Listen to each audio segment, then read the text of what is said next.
consultorio, los que vayan a ponerse o vayan a trabajar en algún centro privado, en algún lugar que requiera que como médicos realicen estudios, tienen como opción también investigar estas adenopatías.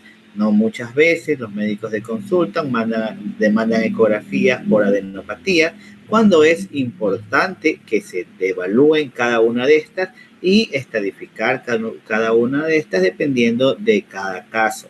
Entonces, cuando ustedes estén estudiando pacientes que tengan tuberculosis, pacientes que tengan antecedentes de cáncer, pacientes que tengan procesos infecciosos inflamatorios en alguna parte del cuerpo, ustedes pueden buscar los sectores o los lugares donde se encuentran las adenopatías o donde debería de haber adenopatías para realizar dicha ecografía.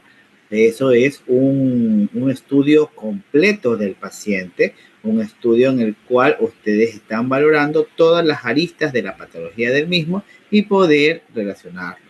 Por lo general, en la práctica diaria van a llegar pacientes que van a presentar tumefacciones en el cuello, tumefacciones en axila, en la región inguinal, que son palpables y le molesta. Pero muchas veces no va a ser así. Va a haber adenopatías que pueden ser adenopatías profundas que el paciente no las va a evidenciar, pero que nosotros, dependiendo de la patología de la que estamos sospechando, vamos a poder realizar los estudios adecuados. Segundo, la ecografía ganglionar, ¿ya?, no siempre es una ecografía que te hace petición el paciente. En la mayoría de los casos van a ser ecografías derivadas de los médicos en las consultas o de los especialistas que quieren hacer un seguimiento de patologías biopsiadas. No es como que venga un paciente y les diga a ustedes, buenas, venga a valorarme los ganglios, que hace un año que no me los valoro. No, eso por lo general son estudios que serán enviados específicamente por los médicos. Médicos que saben lo que están buscando, que saben a lo que se están enfrentando.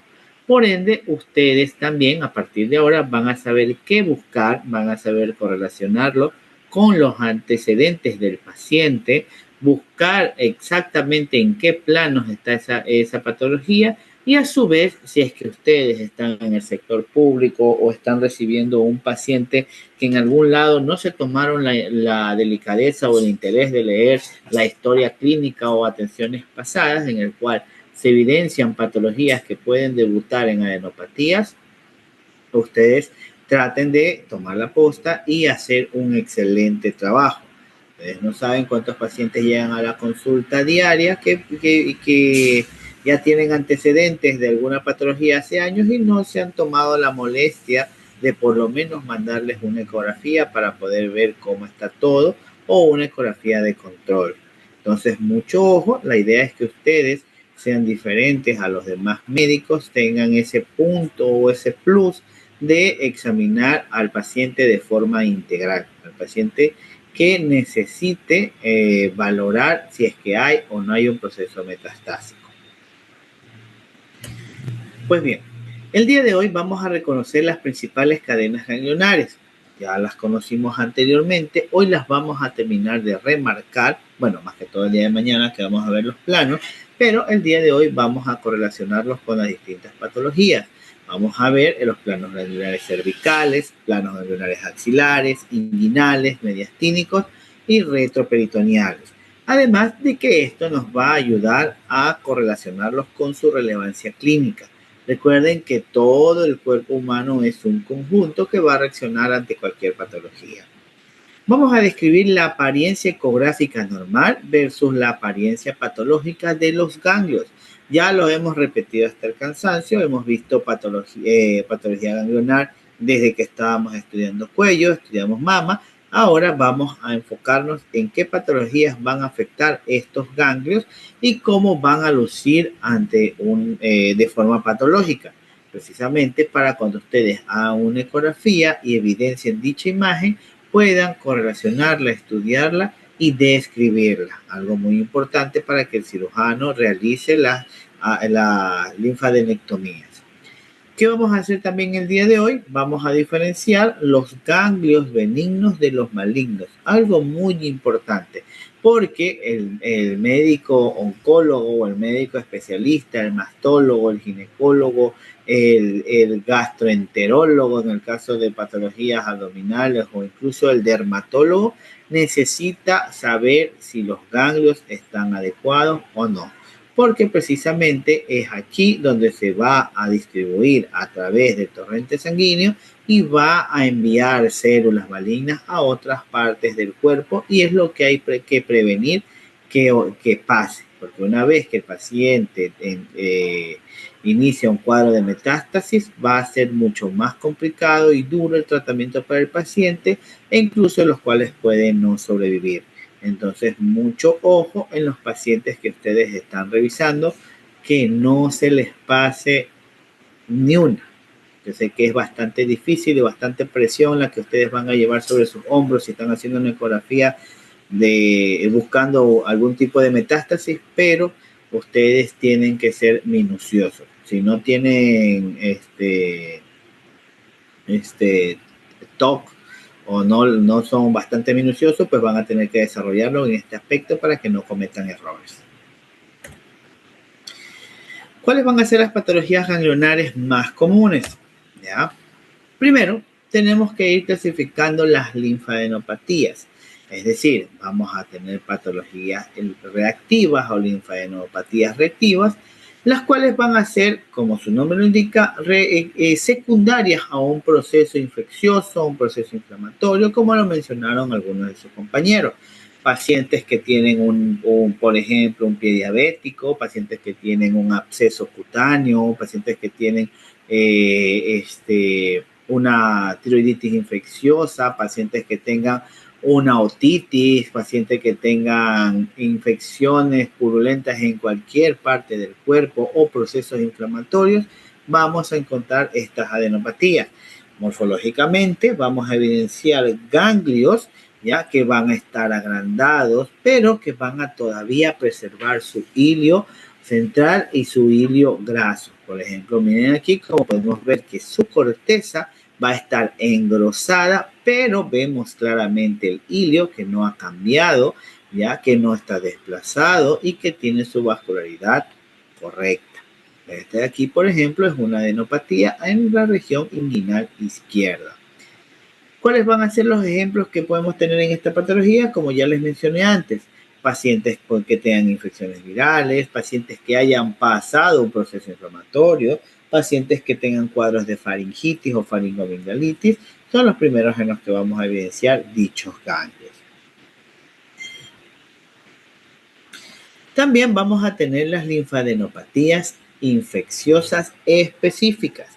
Ya dentro de este rango van a entrar las patologías causadas por bacterias, por ejemplo, que ustedes tengan una adenitis supurativa, es decir, un ganglio que esté abscedado, que tenga detritos en su interior, que tenga contenido purulento, los abscesos ganglionares, etc. En el caso de las linfadenopatías virales, vamos a tener pacientes contaminados con mononucleosis, pacientes con antecedentes de VIH, mucho ojo, y pacientes que tengan citomegalovirus. Entonces, aquí vamos a tener que revisar a detalle, claro, con la debida seguridad del caso. También vamos a tener las linfadenopatías granulomatosas. Estas se van a deber a distintos tipos de infecciones, como procesos de tuberculosis ganglionar, pacientes con sarcoidosis o la conocida enfermedad por arañazo de gato, en donde vamos a encontrar estas adenopatías reactivas e inflamatorias. Miren cómo tenemos en la imagen esta adenopatía que tiene el hilio central. Si vemos un poco la pérdida de diferenciación entre la corteza y la médula por el proceso inflamatorio, ¿ya? Pero si vemos que el engrosamiento va a estar focalizado, tenemos que medirlo y tenemos que correlacionarlo. Miren cómo aquí por lo menos presenta la vascularización central, pero ya se va dispersando hacia la corteza. ¿Sí ven? Y otra de las clases de linfadenopatías van a ser las linfadenopatías neoplásicas. En este caso van a entrar las linfadenopatías primarias que van a deberse a pacientes que han sido diagnosticados o por diagnosticar cuadros de linfoma, sea este linfoma Hodgkin o sea linfoma no Hodgkin. Vamos a tener también las secundarias en las cuales ya vamos a estar investigando algún cuadro de metástasis. Por ejemplo, estas van a depender de un tumor primario o un tipo de cáncer primario, como un pacientes femeninas que tengan algún cáncer de mama, pacientes que tengan algún cáncer de tiroides, pacientes con melanoma o que tengan cánceres digestivos o cánceres ginecológicos. Entonces, mucho ojo en estos pacientes porque es donde ustedes tienen que investigar a detalle dónde, cómo y cuántas adenopatías están afectadas. También tenemos las linfadenopatías autoinmunes. Estas de aquí van a estar asociadas, por ejemplo, pacientes que tengan lupus, pacientes que tengan antecedentes de artritis reumatoidea, pueden mandar ustedes a realizar su ecografía, o pacientes que tienen síndrome de Sjögren.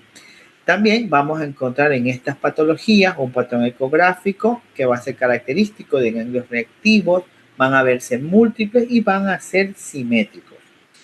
También, uno de los casos que vamos a encontrar linfadenopatías, más que todo en pacientes pediátricos que llegan a vacunarse y que la mamá, las mamás, en especial las primerizas, van a palpar a su bebé y van a encontrar tumefacciones, van a ser precisamente linfadenopatías post-vacunales o post-medicamentosas. Vamos a encontrar, por lo general, un agrandamiento en la región axilar causados por la vacunación, sea del COVID-19, VPH, fiebre amarilla o la vacuna que le hayan puesto. Para esto siempre tienen que correlacionar la historia clínica del paciente. También eviten el sobrediagnóstico, precisamente porque ustedes pregunten al paciente si se ha vacunado, si no se ha vacunado, y más que todo si es un paciente pediátrico para que los pueda orientar en el diagnóstico. Denme un segundo.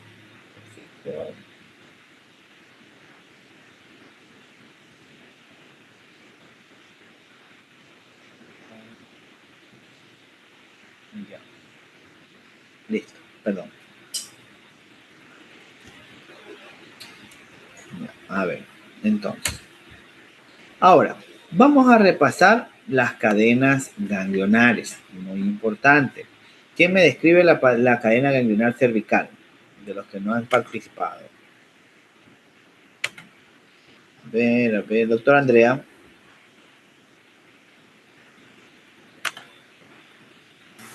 Hola, doc. Hola. A ver, descríbame el plano ganglionar 1. Ya deben saberlo, ya son peritos. A ver, el plano ganglionar 1 está, al borde no me acuerdo, del borde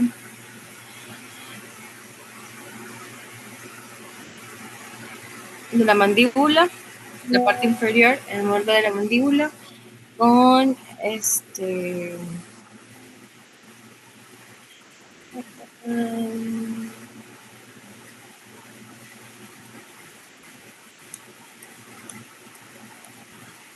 y se encuentran los ganglios submentonianos y submandibulares. También está en relación con el músculo, ¿cómo se llama? Músculo digástricos. Ya.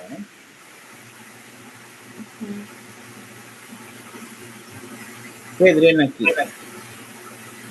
Mandé. ¿Cuál es el drenaje que vamos a ver aquí?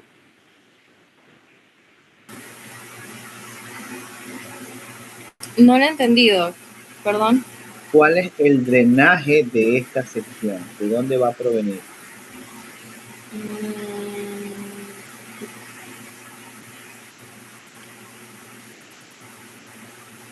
De los ganglios retroauriculares, de la base del cráneo. No, doctor.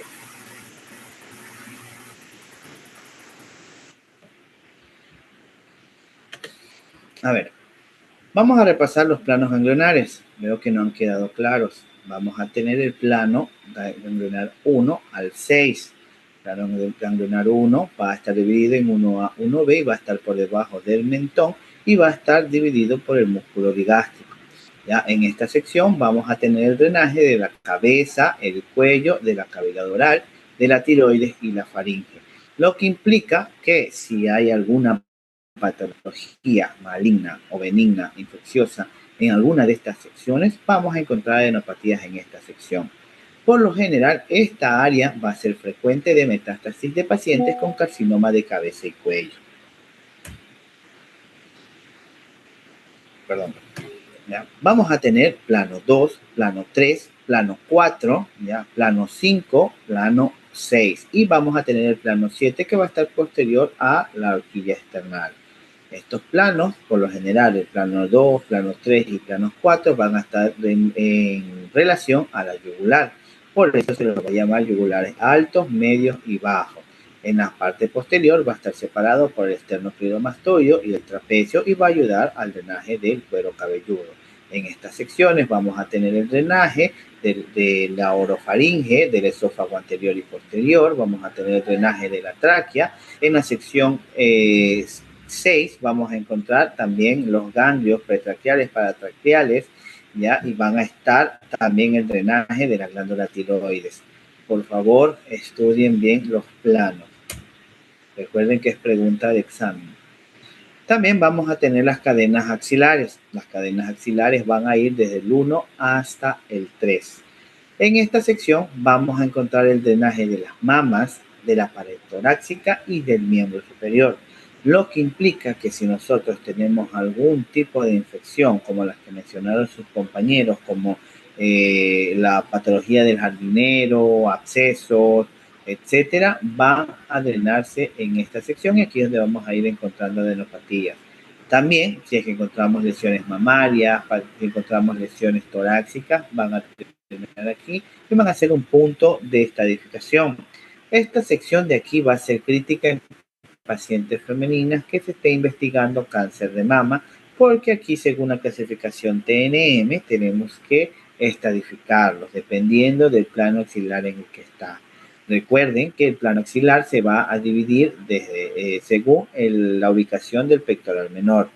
Plano 1 va a estar lateral al pectoral menor, plano 2 va a estar posterior al pectoral menor y plano 3 va a estar medial al pectoral menor y va a estar por debajo de la clavícula.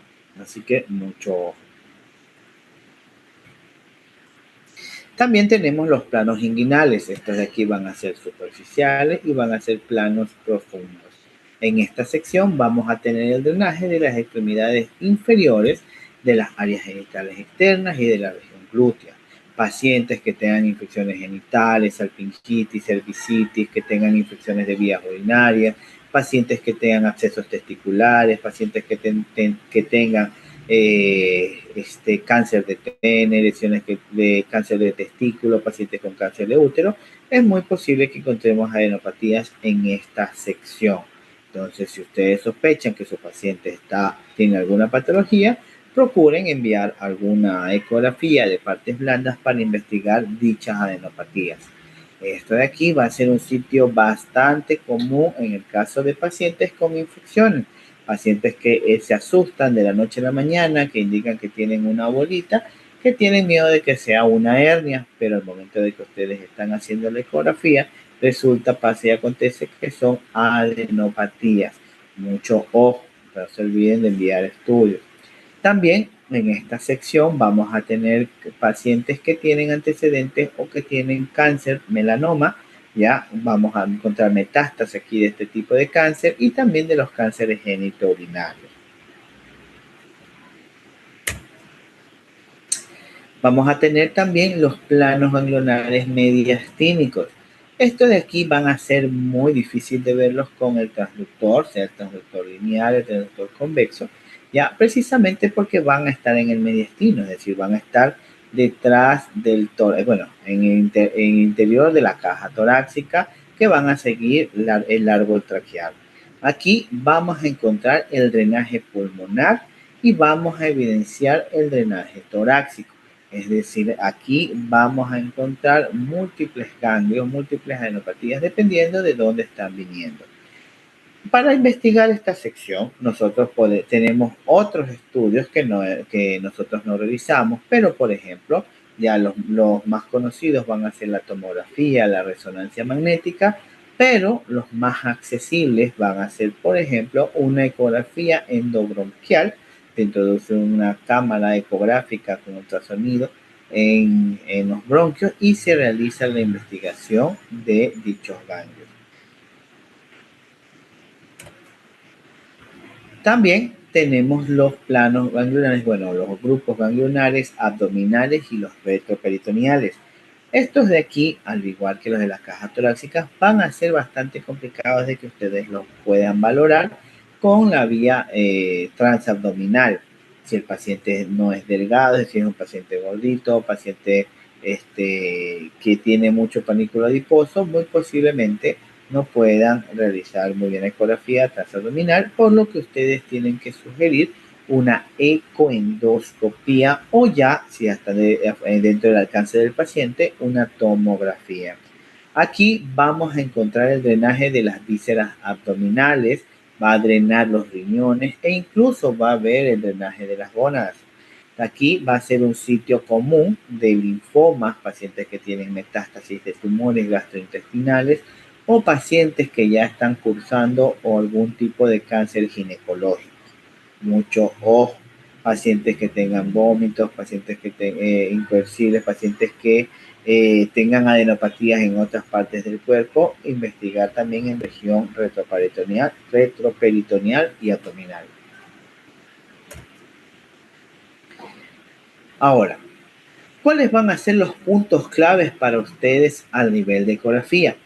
Ustedes tienen que saber que la ecografía va a ser bastante útil en las cadenas superficiales, cadenas que ustedes van a poder valorar con el transductor lineal. Por ejemplo, si ustedes están en plano cervical, plano axilar, plano inguinal, ustedes pueden valorarlo directamente con este transductor.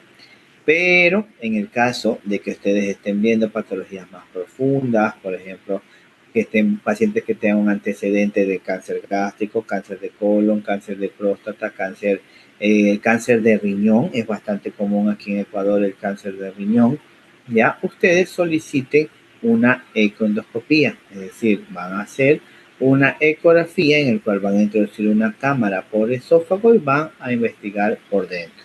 La forma de reportar va a ser similar, se habla de la técnica, las adenopatías y dónde se encuentra.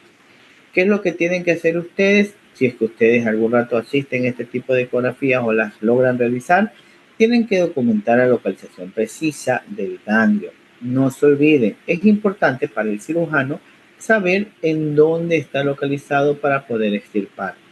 También tienen que valorar el tamaño y la morfología de cada ganglio en cada sector que ustedes estén explorando. Por ejemplo, si están viendo en la sección retroperitoneal, si están viendo en la región abdominal, ganglios mesentéricos, ustedes lo describen en su informe para que las demás disciplinas puedan guiarse de esa patología. Un segundo.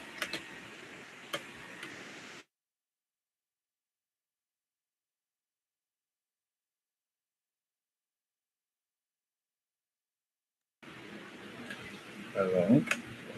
Aquí. Ya.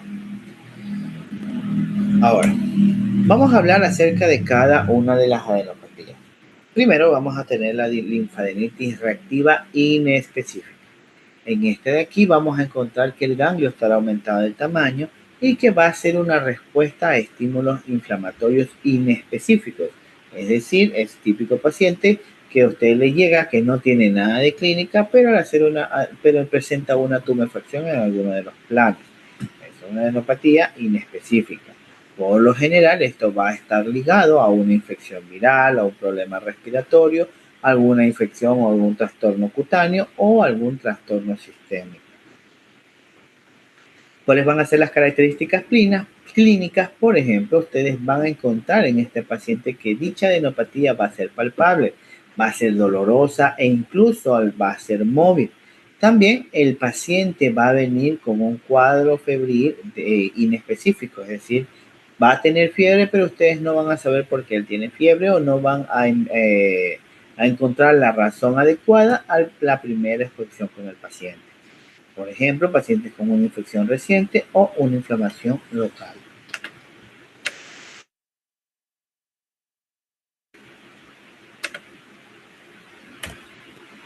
Ahora, ¿qué hallazgos ecográficos vamos a encontrar? Nosotros tenemos que hacer una toma en modo B de dicho ganglio. Tenemos que hacer las dos mediciones. Tenemos que medir el eje largo y el eje corto. ¿Ya? No es el eje largo y el eje longitudinal. No es el eje largo y el eje que escuchaba ayer que decían el eje recto. Es el eje largo y el eje corto, o longitudinal y anteroposterior, si lo quieren denominar así, ¿ya? No otra terminología que no sea la adecuada, por favor. ¿Qué es lo que vamos a encontrar en nuestro ganglio? Vamos a ver que su corteza va a estar engrosada. Vamos a ver un engrosamiento difuso, pérdida de la diferenciación con el hilio. Vamos a verlo, este engrosamiento se verá uniforme de unos 3 a unos 4 milímetros e incluso podemos encontrar un hilio central.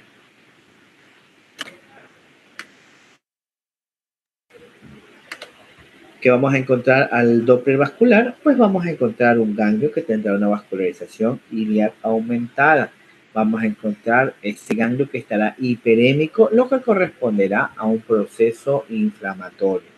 Vamos a ver que incluso el Doppler vamos a encontrar un flujo ordenado, vamos a evidenciar que no va a haber patrón periférico patológico en dicha adenopatía. ¿Cuál va a ser la medición recomendada? Recuerden, ustedes cada vez que estudien un ganglio tienen que tomar los dos ejes, eje corto, eje largo. Tienen que medir el grosor de la corteza en el punto que esté más engrosado. Ya cuando estuvimos en las prácticas, nosotros estuvimos realizando dichas exploraciones y les mostré cómo tenían que ir midiendo la cortical. Por ejemplo, nosotros si encontramos en el contexto mamario, es decir, una patología mamaria y encontramos un ganglio, nosotros lo vamos a estratificar junto a la patología mamaria. Fuera de cualquier patología mamaria, nosotros no colocamos viroadenopatía. Por favor, que quede claro. También, ¿qué es lo que tenemos que hacer si encontramos dicha patología? Establecer un cuadro de seguimiento.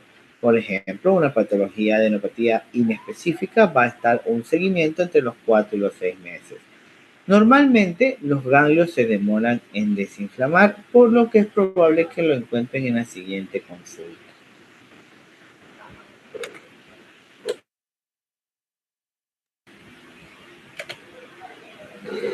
Ya. Por ejemplo, si ustedes hacen un corte a nivel cervical, pueden poner, se realiza ecografía a nivel cervical en plano 2, en el lado derecho, imagen sugestiva de adenopatía o de ganglio de tanto por tanto, ya con eje corto versus eje largo correspondiente, corteza uniforme de 3.5 con hilio central conservado, flujo iliar central aumentado, hallazgos sugestivos de linfadenitis reactiva. También vamos a encontrar la linfadenitis post vacuna. Esto es muy importante. Los pacientes que se habrán vacunado vamos a encontrar que existirá una hipertrofia de los ganglios. Estos de aquí van a ser reactivos posterior a que el paciente se administra la vacuna. Por ejemplo, en los pacientes que se inyectaron por COVID-19, pacientes que se inyectaron la vacuna para el VPH o pacientes con vacunación para la fiebre amarilla. Por lo general, este tipo de patología va a ser unilateral, pero no está de más de que ustedes exploren ambos lados de las axilas, precisamente para poder investigar qué está pasando. Si es una vacuna, por ejemplo, en pacientes pediátricos a nivel de muslo, van a buscar la adenopatía a nivel inguinal. Por lo general, esta adenopatía o esta reacción va a aparecer entre los días 2 y los días 6 posteriores a la colocación de la vacuna. No va a aparecer inmediato. Y esto puede durar hasta las 4 y las 6 semanas después de la vacunación.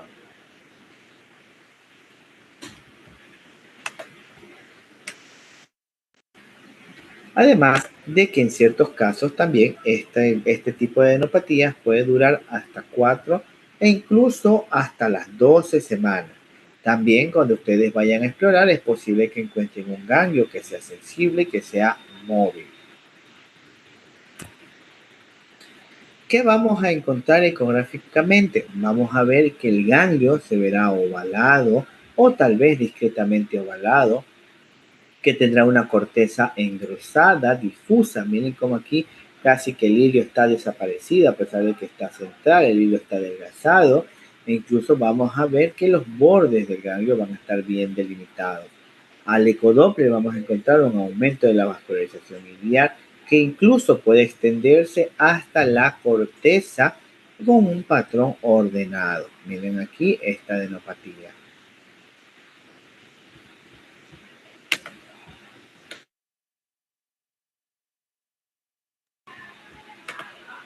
Ya.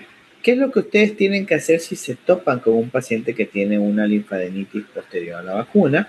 Ustedes tienen que reportar el tamaño y el grosor de la corteza. Tienen que hacer una comparación con ambas axilas e incluso tienen que indicar en el informe que este hallazgo de adenopatía está correlacionado por posible vacunación del paciente. ¿Qué vamos a hacer? Ustedes tienen que categorizar dependiendo de si es en axila, dependiendo de la patología. En este caso, como no tiene relación, no deberían categorizarlo como VIRAS. Aquí está incorrecto. Ya, bueno, aquí está correcto porque si es en el contexto mamario, si no, simplemente lo describe como una adenopatía. Es sabio. ¿Ya? A ver. También tienen que poner el tiempo de seguimiento. Por ejemplo, de 6 a 12 semanas para que confirmen la involución de dicha adenopatía. También tienen que tratar de evitar biopsias que no ameriten. Si ustedes ya saben que el paciente se vacunó, se ve que es una linfadenopatía reactiva, no van a poner hallazgo subjetivo de metástasis ganglionar. Pues están viendo que es por la vacuna. Lo que sugieren es que se repita la ecografía por lo menos en los siguientes 3 a 6 meses. Por ejemplo, ¿qué es lo que ustedes pueden poner? Se evidencia o se realiza rastreo en axila izquierda, en axila derecha y se visualiza imagen sugestiva de ganglio de 18 por 9 milímetros, ovoide, con corteza engrosada de 3.5 milímetros, con hilo central conservado, con vascularización iliar aumentada. Paciente refiere vacunación reciente contra fiebre amarilla, contra la hepatitis, contra la influenza con lo que se haya vacunado, ya por lo que hallazgos posiblemente benignos. Se sugiere control ecográfico en 8, 10, 12 semanas, 14 semanas, dependiendo de cuándo realizaron la ecografía. A ver, ¿quién me describe esta imagen?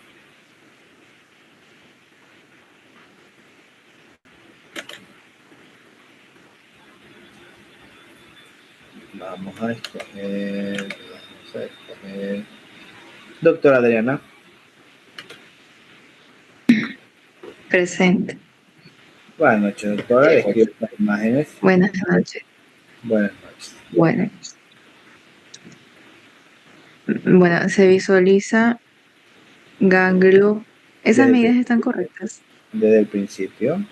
No, Bueno, esto de aquí no está en relación a esto. O sea, esta es una patología postvacunal, pero estos no son de esto. Es un ejemplo. ok. Con transductor lineal de alta frecuencia Uh-huh. se realiza rastreo en axila izquierda en donde se visualiza un ganglio Solo un ganglio. de 1. em,